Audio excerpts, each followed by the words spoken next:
everyone. Thanks for joining us. I'm Lisa Brazelton. I'm here with my co-host, Chris Noble, and we are from Wisdom from the Edge. Thank you so much for joining us on our fourth podcast. Be sure to like us and subscribe. Give us a thumbs up. We really appreciate it. Also, it'd be wonderful if you followed us on social media. We are on all the major platforms. Today's episode, we are going to dive just a little bit into the science behind the way we think.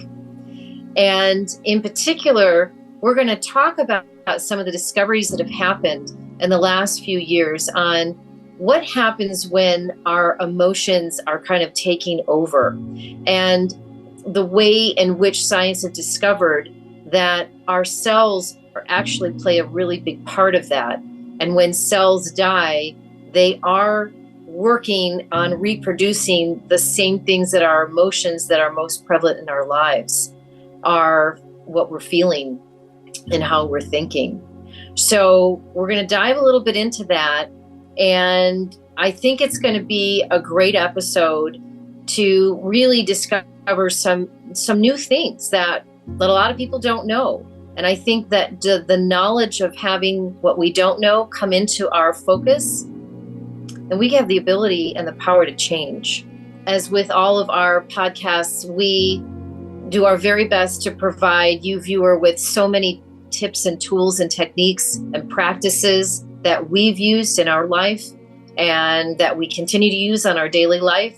And we think that maybe some of those will be helpful for you. So stick around. Thank you.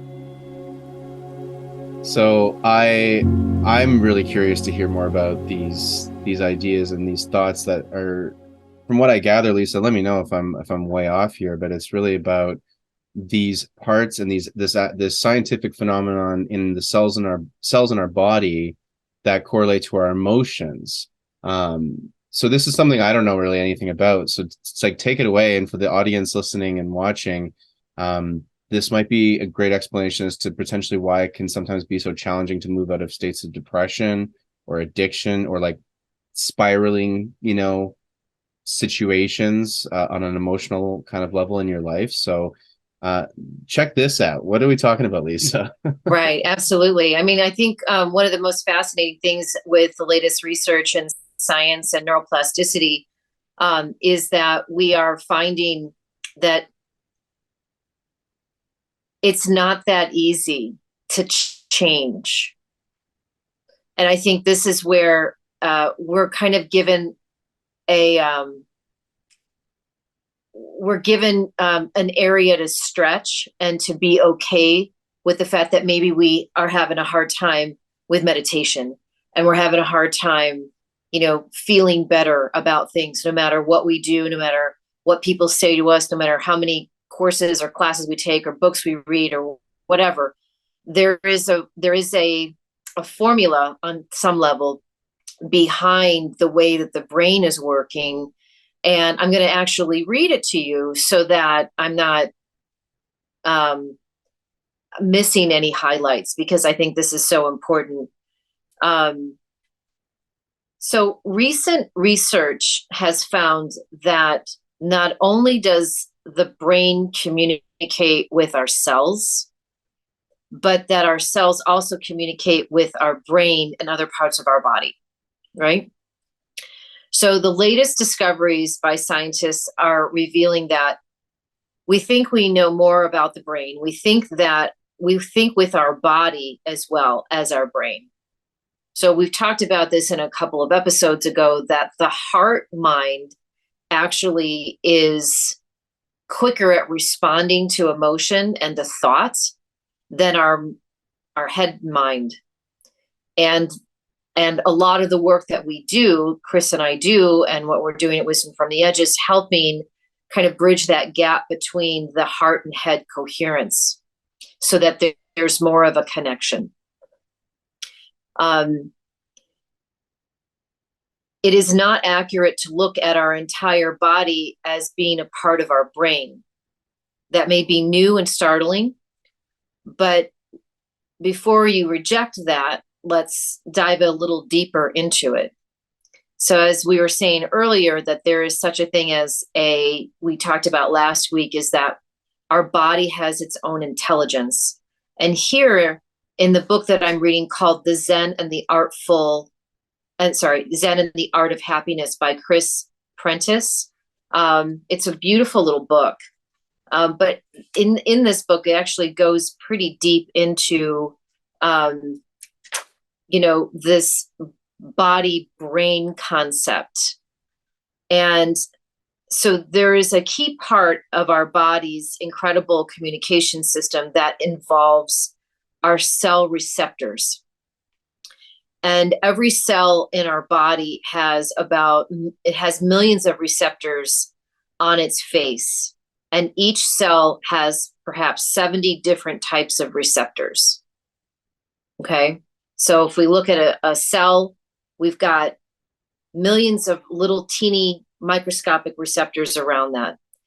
In the early 1970s, Dr. Candace Pert was the first scientist to prove the existence of these receptors with her discovery of the opiate receptor, which is really, really fascinating. So these receptor molecules float on the cell's oily outer membrane and have roots that reach deep inside the cell. And she has an amazing book that I actually have read called The Molecules of Emotion.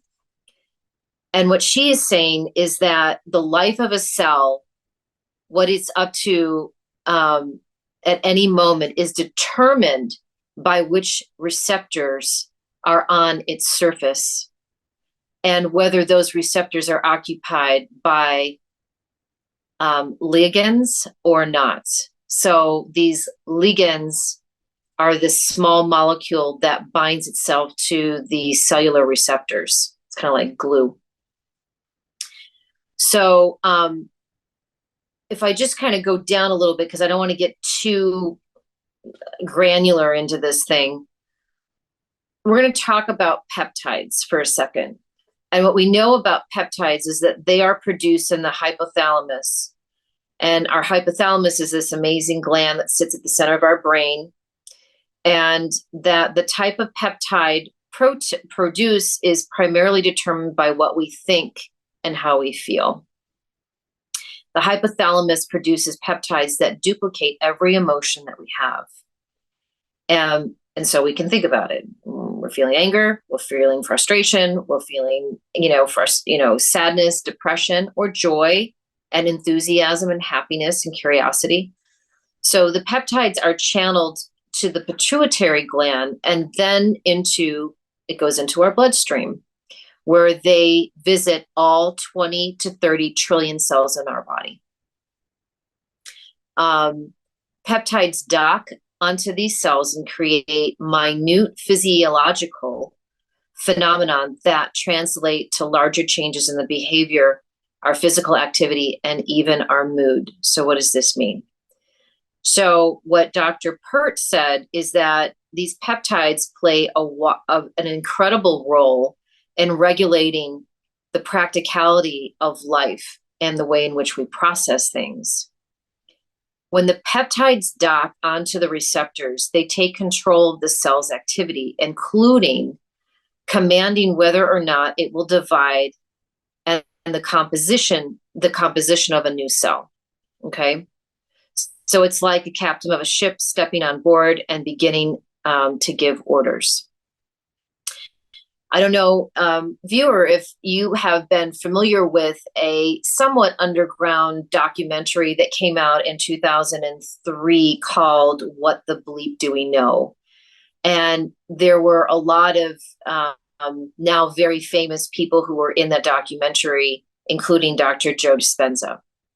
And the way Dispenza explained things was that when a new cell is produced, it doesn't always clone what the old cell did, but a cell that contains more receptors for whatever peptide it received that caused it to split. So what does that mean? It means that if the cell received peptides produced by emotions of depression, the new cell that has more receptors for depression, the fewer cells receptors to receive a feeling good peptide then occurs. So whatever emotion we are feeling, and by the way, there are 300 million cells that die every minute. Whatever receptors are the more prevalent based on our emotions, those dead cells then get reproduced to the receptors that are most prevalent. Therefore, how we think and how we feel are so amazingly important. And that's so much of the work that we do, because oftentimes we're not even aware of how we think. We're not even aware of how we feel. So the body is still generating all of these receptors. But if we're not aware that we're feeling really anxious and we're holding on to anxiety, or our thoughts are ruminating about something that happened yesterday in an argument with your spouse, you're going to be producing more and more of those receptors. So if you're feeling depressed for an hour or upset or angry, you've produced approximately 18 billion new cells that have more receptors calling out for depressive type peptides and fewer feeling good peptides. Wow. That's like, just to take a quick step back for a second for our audience, because it's a lot to digest, but it's also so, it explains so much. It's like when I was moving through some of my more like bouts of depression in my mid 20s, it took sometimes months just to get out of one cycle of it, or like it took sometimes long time. And, even in those moments, it would feel like, when the hell is this ever gonna end? When am I gonna feel differently? And I'm sure everyone watching and listening can probably think of some point in their life when this has been the case. And I think it's like I'm picking up two sort of things. One, it's to kind of in a way give yourself a break if you're in one of these cycles where you're in a cycle of, let's say, depression or addiction or anger, frustration, whatever that is. And it's like, okay, well, then no wonder it's challenging to move out of these situations, because it's clearly a physiological issue as much as it is an emotional and mental issue, because your body's now being given literally new cells that reinforce this emotion that you might not want to be reinforced. So it's also, at one point for me, I'm hearing like, give yourself a break, because you're actually working through a pretty challenging situation within your own physical body. But then at the other end of the spectrum, there's so many millions of cells dying every minute and every second, that there's also the opportunity to shift that and to change that, and to move and to slowly, or not so slowly, shift that frequency and that state of being on an emotional sense and a mental sense, so that it also physiologically shifts your whole body into that new way of being. Because we're emotional beings, like we're still going to feel everything, but if we're aware of it, I think that's maybe the third thing I picked up from this too, is the awareness. If we're aware of this, then it allows us that power and capability to shift and retrain ourselves in doing so to feel maybe these new emotions. Those are kind of Yeah. like takeaways I got from that. Well, there's one more piece to this, which is even more astounding, I think. Not only are these receptors and the cells that are being produced that are favoring the majority of what the receptors or these peptides are picking up based on how we're thinking and feeling. But it creates the need for more of the same thoughts. So we become addicted to the thoughts and the feelings that we have. And let's just, for listeners, I'm sure you may have heard this before, but the more feelings we have of being upset or angry or depressed, the more we're going to have thoughts around that. And the more we have thoughts around those feelings or those thoughts, they're going to pick up feelings. And then our feelings are going to create more thoughts, and our thoughts going to create more feelings. And so this is a loop. It's very hard to get out of. But what science is discovering, or have discovered, and Dr. Pert has discovered, is that our bodies are becoming addicted to receiving more of those receptors. And that is why it is so challenging to get out of what we're not feeling good about. And it's startling on some level.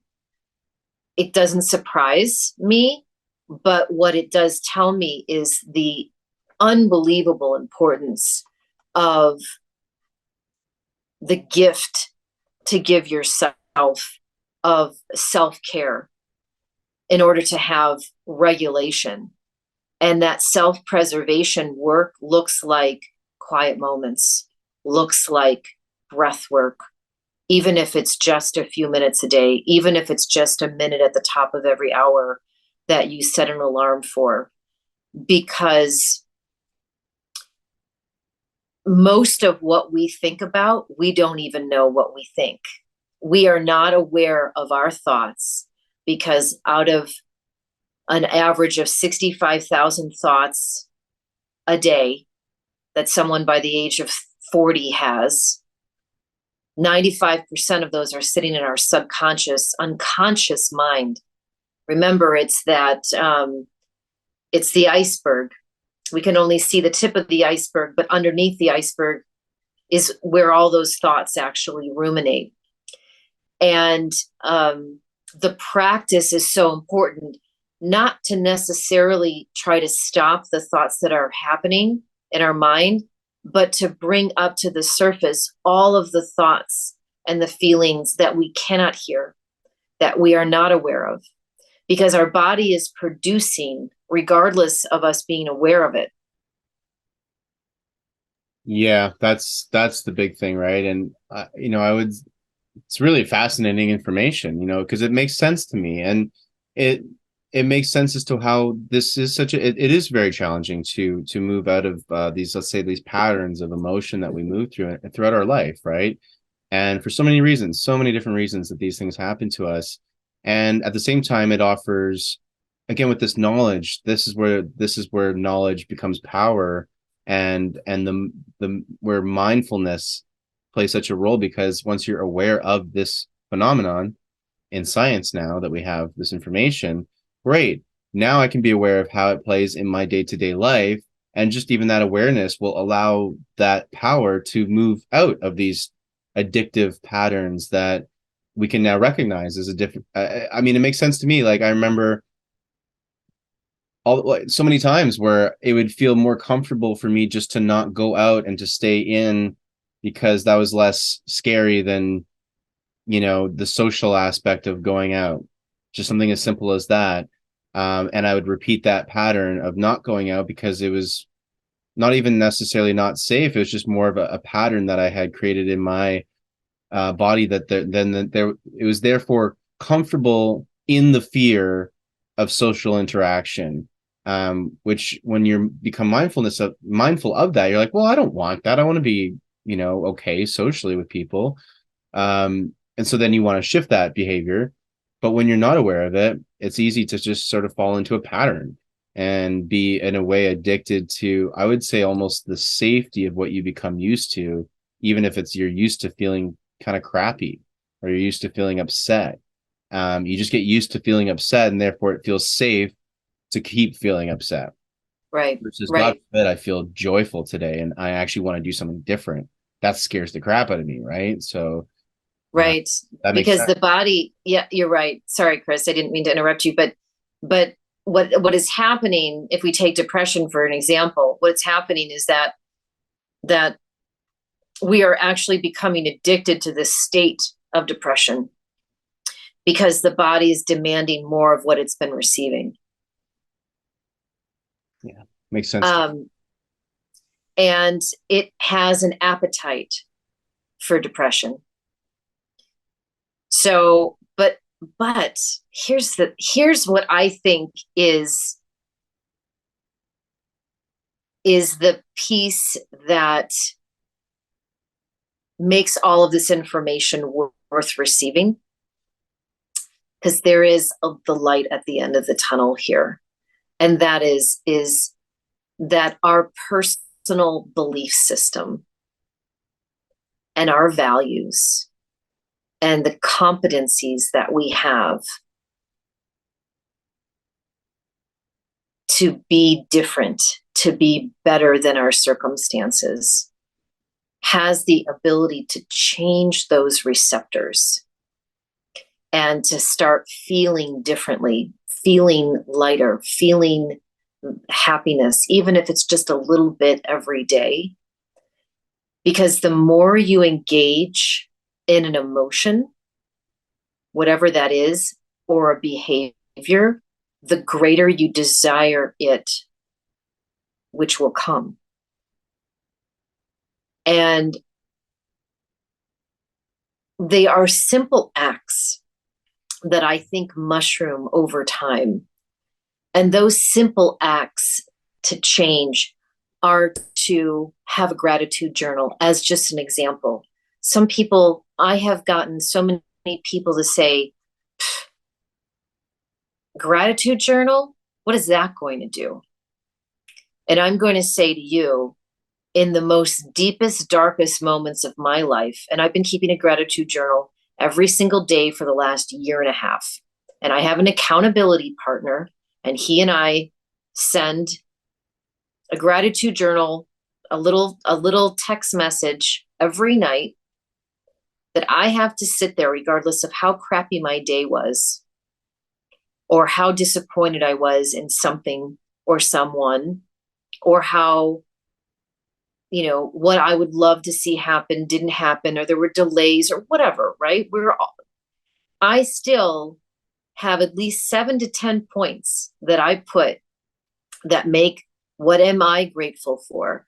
And I can tell you, viewer, just doing that, sometimes we have to fake it until we make it. And I know some people don't believe in that. I do. And even if it's, I am so grateful that I'm just writing. I'm grateful I'm going to bed early. I'm grateful that I got up today. I'm grateful that I had a cup of coffee or some tea. It doesn't matter.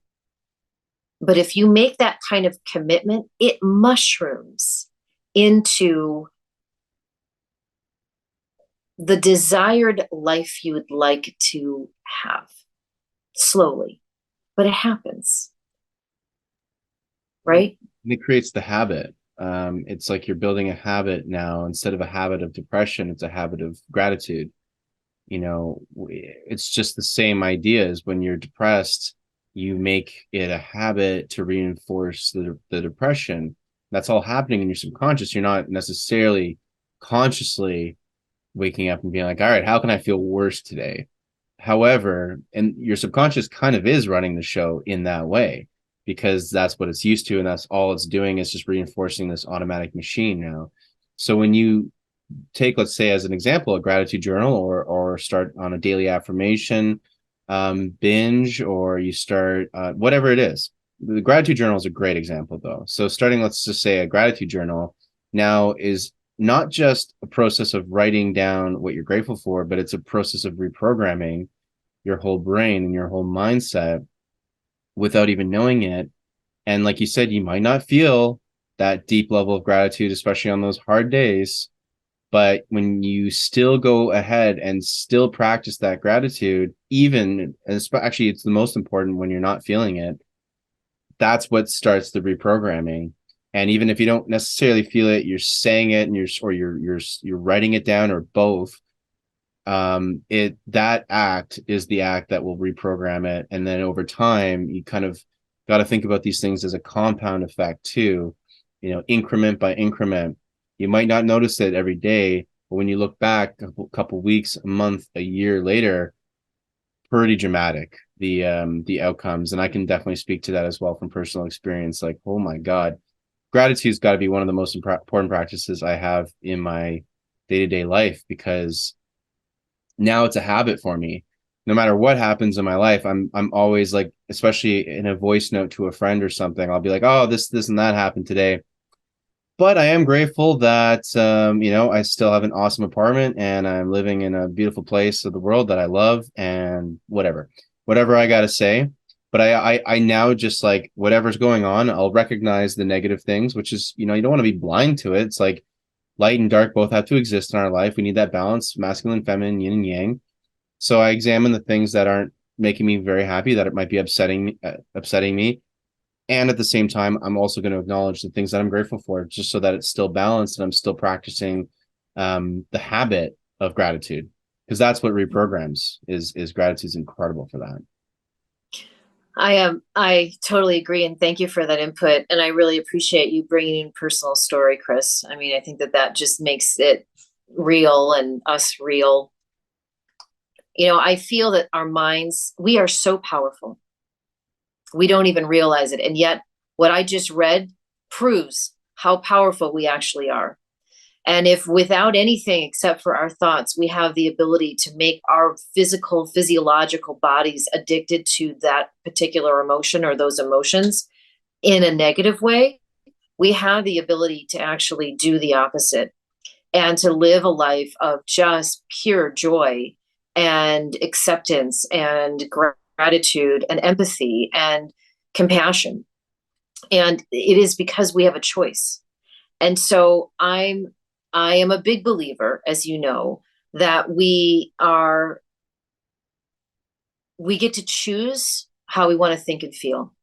If there is anything that we actually do have a choice, it is our attitude.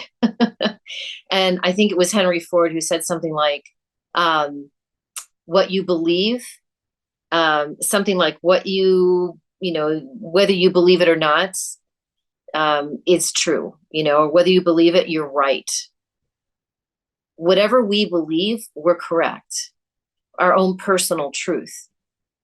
So if you believe that you can never get out of it, meaning maybe some place that feels really dark, maybe you live in fear on a regular basis. And I don't mean fear and I'm sure there's a lot of people who feel fear for their physical safety. But a lot of people actually produce fear based on ruminating thoughts of what may happen in the future that never ends up happening. And so we also, on the other hand, have the ability to say stop, to actually put the pause button on, and to change the way that we believe. And it doesn't happen without inner work and reflection and commitment and intention. Yeah. So, yeah. No, I love that. That brought me to a thought of, we were saying before we started recording different topics we wanted to talk about, and I was saying the topic of presence, and it's a great example, because presence for me, of course, it's a very basic concept in a lot of ways, and it's something I've obviously been well aware of practicing presence, right? But sometimes with all these things, I'm sure our audience can relate to this, and let us know in the comments what you wonderful people think. How often do you folks fluctuate with these like belief systems that you're well aware of, but sometimes you forget, and I still need reminders. I still need, like, something like presence, for example, was reminded to me recently, and I had realized that for the last, let's say, about a week, I was practicing, without knowing, a lot of future thought, and I realized, like, once again, this is something I actually have control over, is what do I want to perceive right now? Do I want to or what do I want to focus on, is more the question. What do I want to focus on? Do I want to focus on, first of all, what's not working versus what's working? And do I want to focus on the past, present, or future? And in that moment, I was going for a hike in the woods with a friend of mine, and it had been a very busy week. So it's kind of like my second, no, anyway, I'm fortunate to have a lot of nature in my life. So it was my second day of the week having like a nature experience, but I needed it because my friend that I was hiking with was saying some things that just reminded me of the importance of presence. And it reminded me in reflection, looking at my week, where I was like, oh my God, yeah, I was definitely living in the future for most of the week. And then by living in the future, I'm producing stress and anxiety hormones and clearly cellular regeneration, apparently. Now I'm like, now I'm aware of, thanks to this podcast. Thank you, Lisa. And so now I know even more so why it's so important to practice presence, because I'm not living in the past and the future. Now it's really important to daydream and to plan ahead to some degree, of course, just as much as it's important to learn from our past and to learn from our mistakes and things like that. But practicing presence for me is so significant in bringing that daily gratitude and that daily joy and reshaping those emotions within me, because it's honestly just a hell of a lot easier. It's when I plug into the here and now, I'm like, well, it's a beautiful day in Vancouver, Canada right now, so I'm grateful for that. I've got a park about half a block away. I can go have a nice sit, go for read a book there. Um, I literally can come down into a state of gratitude that's like, wow, the breeze on my skin, the way it moves, like it moves the hairs on my arm in a beautiful way where it feels like almost tingly and magical and beautiful. I'm so grateful for the breeze. I mean, you can get into these really deep states of gratitude and it feels legit and it feels awesome. It sometimes can get so good that you feel like you just did a drug like MDMA or something, where you just get so blissed out on the here and now and the present moment. And when you're in those states, it's just like nothing matters anymore in a beautiful way, where the future things that you might be stressing about, you're like, well, it doesn't exist. It literally doesn't exist right here, right now. What exists right here, right now is me, wherever I am, right there. And what can I appreciate in this specific moment right here and right now? So the presence in a lot for me personally has helped with this reprogramming and this idea of helping us not stay in this constant state of fear, anxiety, stress. One of the best ways for me is to come back to the present and then find the gratitude in that moment of what do I need right now and what am I grateful for right now. Right. I love that. I think that it is an absolutely wonderful practice. Viewer, try it out. I always say, don't take our word for it. Try it out yourself and see what works. And you may find that this works fantastic, and you may alter it a little bit. Speaking of time and presence and being in the present, everything is the state of now. So if you look at a clock and you look at the number 12 all the way around the clock clockwise, and you replace the number with the word now, you actually can get an idea of how to be present, because there is no future.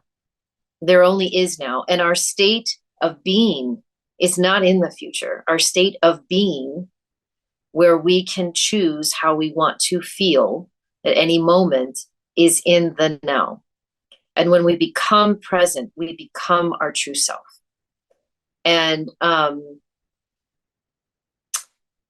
wanted to also, as we were talking about the complexity of what's happening in our body and our mind, there is a Pixar movie called Inside Out, and it came out in 2015. And with most of Pixar's, are great movies for adults, animated. And it is a wonderful movie as adults, even to watch with your children, because it shows how much power we have over the kinds of emotions and what happens when we start to lose our balance, which, by the way, happens all the time. I mean, Chris and I aren't up here saying, hey, life is grand all the time. It is the opposite. Honestly, on some days it's like, wow, I can't, but I mean, I'm going to speak for myself. This is being on this podcast and being able to talk about these things is my solace. It is my creative juices flowing that I need in order to be balanced with all of the business responsibilities and everything else that I have going on. But it's still the practice. And Inside Out is a wonderful depiction of what emotions do and how they react to the body when we're thinking and feeling a certain way. I think it is very well done. And if you have children or around children, it is a fantastic one to watch with them because everyone will be learning. And so I would highly recommend that. For me, I am a big fan of, I have an alarm that goes off at the top of every hour on my phone. It doesn't matter what I'm doing. And it is my sign and signal that says breathe. So I do. Every single time it goes off, and I need an alarm. I'm not somebody who is like, hey, I don't need an alarm to get up. If I don't hear an alarm, I will sleep. I will sleep because I'm tired. There's a lot of stuff that we're juggling. We're all juggling. It is very easy to be in a constant state of stress. And for those who are not in a constant state of stress, they either are not living on planet Earth or they have such a great practice that they're not affected by it. But most of us are affected by external demands and the world destruction and, our Mother Earth disrupting as well. And, there's so many things that, that can be very, triggering. But for me, I make sure that alarm goes off 10 times a day during my waking hour. And every time it goes off, it doesn't matter. I could be on a Zoom call and I'll breathe 3 deep breaths, inhaling through my nose, holding it for a moment, exhaling through my nose, and then taking that pause. And it becomes right now, right? If we look at life as a quadrant in the way in which we can create habits, we can consciously create habits that become automatic and unconscious.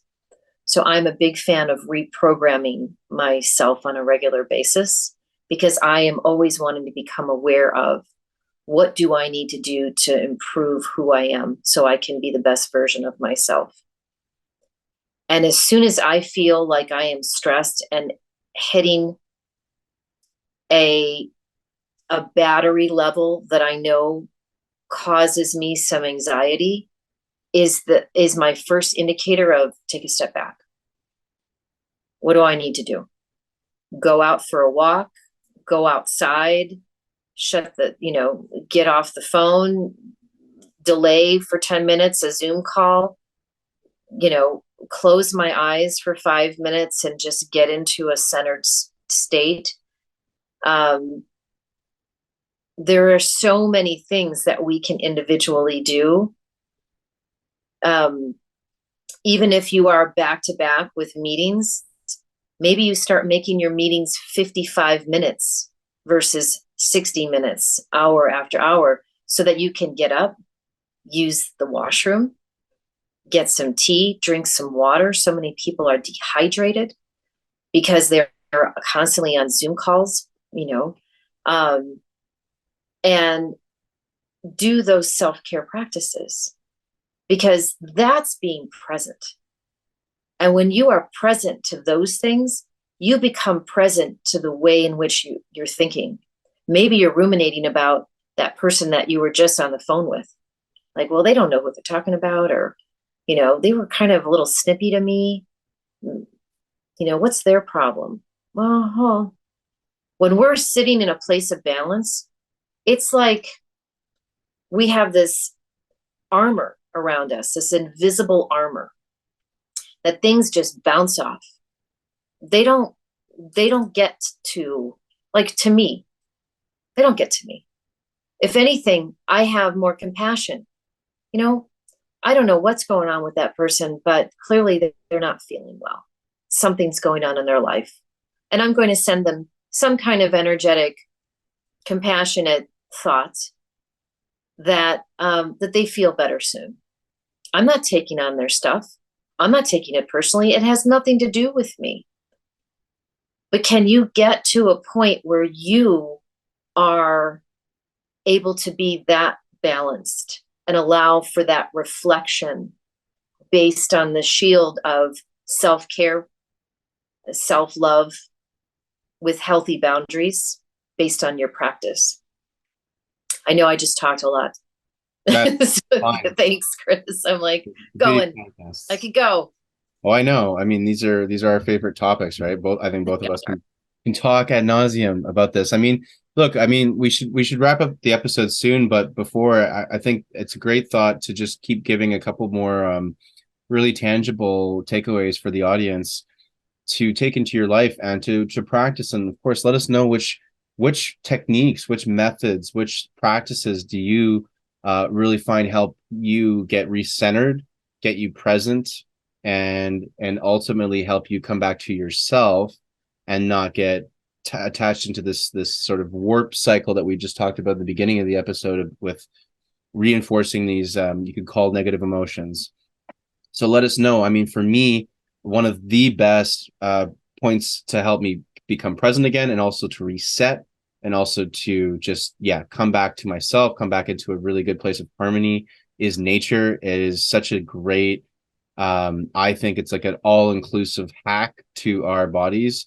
It helps calm me down. It also helps inspire me. It helps clear my mind, as well as enter new thoughts and ideas into my mind. It rejuvenates my body. It rejuvenates my mind. It rejuvenates like all these aspects of me. I kind of get it all when I just get into nature. And what can that look like? It can be like a hike. It can be sitting on a beach. It can be going into a forest and just like hugging a tree for for a bit. It can be sitting on the grass and taking your shoes off and grounding, putting your feet on the physical ground. That's a big thing I do all the time now, because I have a park nearby. I'm doing it pretty much every single day. And grounding your feet, like, why do they call the soles of our feet the sole of your foot? Well, it's because there's so many receptors on your feet specifically that are actually extracting these negative ions from planet Earth that eliminate like so much inflammation within our body. So, and inflammation comes from a lot of stress and anxiety and other things too. So when you just physically put your bare feet on the ground, even for 5, 10, 15 minutes, oh my God, like the physiological shifts and change that happens are amazing. And I always find I'm way calmer and just more grounded, literally and figuratively, after doing that. So those are just some, again, basic examples of what I use on an almost daily basis to help myself, not fall too far into the future or the past, or get into these cycles and these kind of vortexes that can suck you down into these dangerous thought patterns and things like that. And they happen to me all the time. So that's why I need my tools and these practices, and I do them all the time now because I have to. If I don't, if I let go, when I was traveling there, I would notice there were some days where I just wouldn't be on top of my practices. The only thing I could probably do every single day was meditate, and thank God I could still do that. But otherwise, when I would lose some of those techniques and tools, I would find myself falling back into these emotional, let's say, downward cycles and downward sort of spirals. And I was amazed at how quickly that would happen after I let go of my my daily tools and techniques. So they're super important, and I can't emphasize how amazing they are. And find which ones resonate with you, because ultimately you're gonna repeat and do the things that feel the best and that are also fun and give you some sense of like, oh, I'm actually excited to meditate today. Or, for me, like, I'm a physical person, so things like yoga are amazing physical things I can do.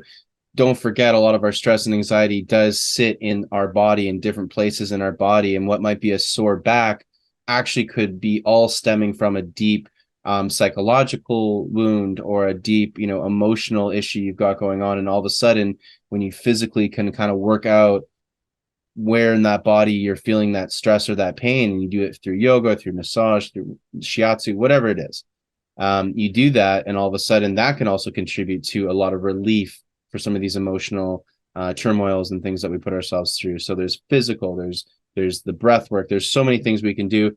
Let us know in the comments what you prefer. What kind of practices and techniques do you guys like to do?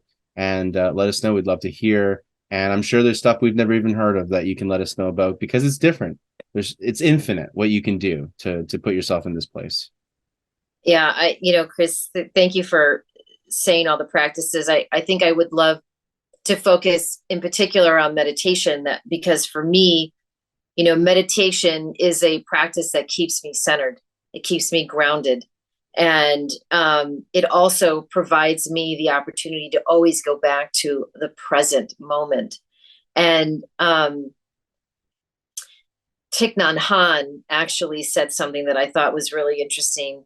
He said that meditation is not an escape from life, but a preparation for really being in life, which I loved, right? And I know we've talked this week a lot about Alan Watts, and Alan Watts said something about meditation is a practice of living from our center. He did a lot of martial arts, so maybe that's something that is, really interesting to you, viewer, that martial arts, qigong, tai chi, anything that you're literally moving, there is always going back to that centered position. And so that was the one thing about meditation, is it's that reset. It resets us. Even if, again, I'm using the word meditation, a lot of people hear that word and they get anxious because they think that it's supposed to look like something. But I think that meditation looks like a lot of things for a lot of people. But the end result is that you are back into a ground zero. And so once you get to that point, I think even if it's just for a minute, there is a shift that happens that you can't go back. I know that Chris and I have both experienced this, is that there is a moment during our spiritual practices over time that provide a clarity for life and these amazing insights and aha moments that are priceless. And what once bothered me, as an example, because of my practices, don't even come close to bothering me.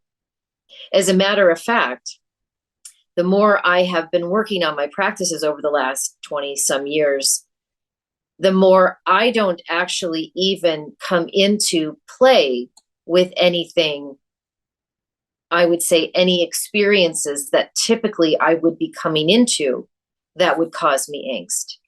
And why is that? Because I'm raising my vibrational frequency, and you will too, if you're not already doing this, viewer, to where you're not resonating with the things that you don't want to experience. It's like two ships that meet or two ships that never meet. So I typically never, ever come across anyone in my experience anymore that is not a kind, gentle soul. I just don't. And when I come across someone maybe that isn't a kind, gentle soul, I'm so aware of it and what the experience is teaching me in that moment. And it's so clearly there by a very specific design and purpose. And the message is usually quite clear. Sometimes it's a moment of contrast to show you how far you've also come to give you like a nice, not mirror, but contrast. And also it's a moment, I think of sometimes these moments where the more you practice these tools and these amazing techniques, it allows you to be more in an observer role when you're in, let's say, a challenging situation. Let's just say, I'll use road rage as an example. The more you meditate, the more you do these practices, you, instead of being the person in the car in the middle of the traffic jam with the road rage, it's like you're in a hot air balloon observing the road rage from like 2 miles up, and you're in the clouds and it's completely quiet, maybe with the odd bird flying by or something, right? And like, so to experience road rage, but from the perspective of a hot air balloon versus in the car, in the traffic, that's the kind of difference we're saying. It's like meditation and things like that. And again, it can look very different for a lot of people. Meditation can be movement, can be walking, can be gardening, it can be doing the dishes. It's literally something that just quiets your mind and centers you and focuses you in on one thing, and just quiets everything else. Well, to a degree. Anyway, that's a whole other thing. But whatever meditation is for you, practice that, do that, because it can look very different, obviously, for different people. I guess I'll leave with this. When my son was young, I used to teach him different practices to handle his, at the time, his little upsets. And viewer, if you have any young children, this is such a great practice to give them. Is every time you've learned a practice, you can teach them that practice, even if it is that you are sitting in quiet time and you are asking them to sit with you in quiet time. And then I gave my son an imaginary belt that he put around, like a tool belt. And I would always say, well, let's look at your tool belt. What tools do you need in your tool belt? Do we need to add another tool to your tool belt? And he got to a place where when he got upset, I said, well, let's go in your tool belt. What do you need? What practice do you think, I don't remember what I said, but what tools do you have? What tool can you take out? And he would like reach in, like he had an imaginary tool, and he would reach out and he would pick something out, and he would call it what he would call it in his language, but it's still the same.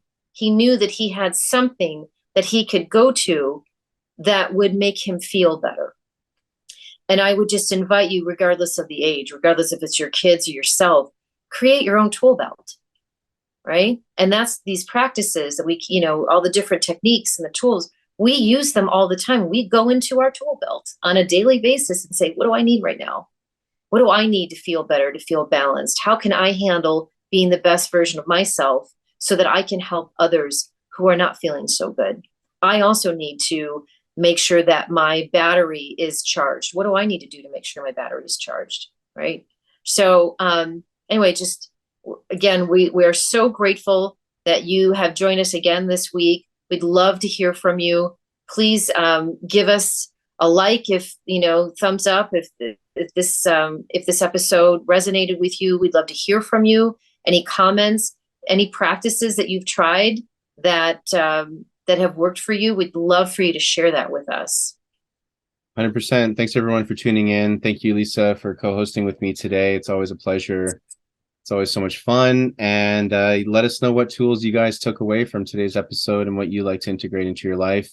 Like Lisa said, we love hearing from you. So all the ways to get in touch with us will be in the show notes below. Check it out. And as always, stay curious and stay open to all the beautiful things in life. And we'll catch you next week on another episode of Wisdom from the Edge.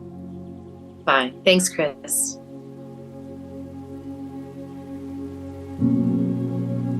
All right, everybody. Thank you so much for tuning in to this episode of Wisdom from the Edge. It's such a pleasure to have you with us. And make sure, if you haven't already, to follow, like, and subscribe to our channel. We really appreciate that. It actually helps us out quite a lot in growing this platform. And also leave us a comment if you haven't already. We'd love to hear from you, hear your thoughts about what you enjoyed on this episode and things that you want to offer, maybe ideas for a new episode or things that you want to hear more about. Also, make sure to check out our website, wisdomfromtheedge.org. All that is in the description below. And you can learn more about what we do, what offerings we have, and of course, the courses and programs. There's lots to learn from, a lot of really cool resources to check out to enhance your everyday life. Thank you so much for watching, and we'll catch you on the next episode of Wisdom from the Edge.